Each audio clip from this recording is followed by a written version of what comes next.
ట్యాబ్లెట్లు కూడా చాలా ప్రాముఖ్యత నెలకొని ఉందని చెప్పొచ్చు. అప్పటి నుంచి కూడా ప్రజలంతా కూడా విటమిన్ ట్యాబ్లెట్స్ విపరీతంగా వేసుకుంటూ ఉన్నారు. ముఖ్యంగా మల్టీవిటమిన్ ట్యాబ్లెట్స్ అయితే ఇప్పటికీ చాలామంది వాడుతూనే ఉన్నారు. అయితే ప్రతిరోజు మల్టీవిటమిన్ సప్లిమెంట్స్ తీసుకోవడం అనేది ఆయుష్ పెరగడానికి ఉపయోగపడదని, పైగా త్వరగా మరణించే ముప్పుకు కూడా కారణం కావచ్చని ఒక అధ్యయనంలో వెల్లడైంది.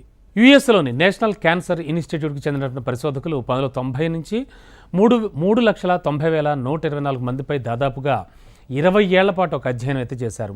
ఇందుకు సంబంధించిన వివరాలు జమా నెట్వర్క్ ఓపెన్లో ప్రచురితం అయ్యాయి కూడా. అయితే ఎక్కువ కాలం జీవించడానికి మల్టీవిటమిన్ సప్లిమెంట్లు ఉపయోగపడడం లేదంటూ, అలాగే మరణం ముప్పును ఏమాత్రం తగ్గించడం లేదని కూడా పరిశోధకులు ఆ పరిశోధనలో గుర్తించారు. పైగా మల్టీవిటమిన్లు తీసుకోని వారికంటే కూడా తీసుకుంటున్న వాళ్ళైతే చాలా త్వరగా మరణించే ముప్పు కూడా 4% పెరిగినట్లుగా తేల్చారు. అయితే